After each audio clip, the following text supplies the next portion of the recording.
So as well as the cost of this pandemic, we are waiting on what will happen when those emergency benefits that so many are relying on stop. Well, one option is universal basic income, which the parliamentary budget officer has been costing out. Joining me now is BNN Bloomberg's Anne Gaviola. Good morning to you. Good morning, Kelsey. So Anne, how would this help ease the end of things like the CERB benefit, and who could benefit from it? Well, think of this as an extension of the CERB, but a little bit different once it runs out in the fall, so designed to help the millions of Canadians who are jobless or underemployed. What happened is we got a report from the parliamentary budget officer who crunched the numbers of what it would cost us for a guaranteed basic income program. And the PBO gave a big range, and what it found is that this could actually cost about the same or even less than what it is going to cost us for the extended CERB program. So it all depends on what Ottawa is willing to roll out. For a little bit of context there, the CERB is expected to cost between 70 and 80 billion to Canadian taxpayers.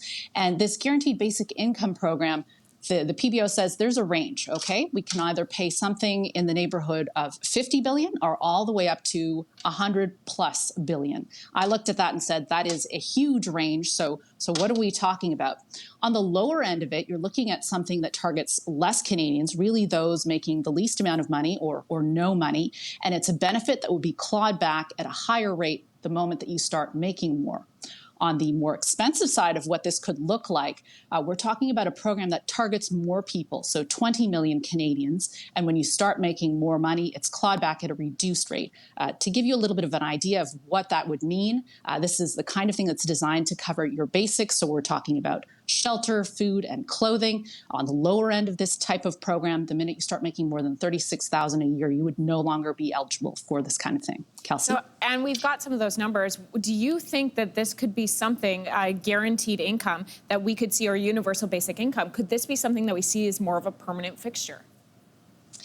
It depends. So what we got yesterday from the parliamentary budget officer is a cost of, a price tag on this for 6 months. We don't even know if this is the kind of thing that our federal government is seriously considering to go on past when CERB expires in the fall.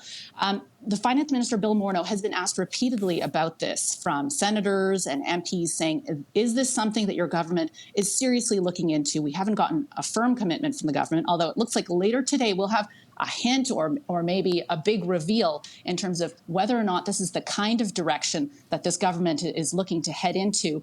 What we saw with the onset of the pandemic is that there were a lot of gaping holes in Canada's social safety net. So there were a lot of people, independent contractors, gig workers, students, part-timers, who were just not covered in the event of a big emergency. And here we are in the face of kind of the emergency of all emergencies, and suddenly this is an issue that is so pressing.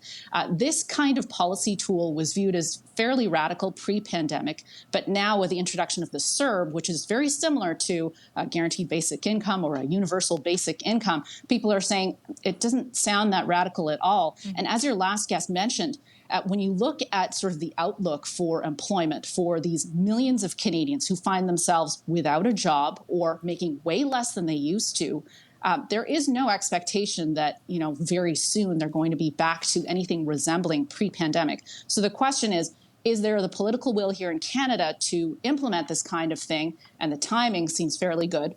There are other countries, including Spain, that have decided to make this kind of thing a permanent fixture.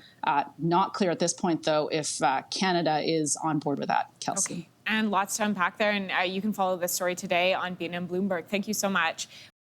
Thanks for watching. If you like this, be sure to subscribe here. And you can check out more Your Morning videos right here.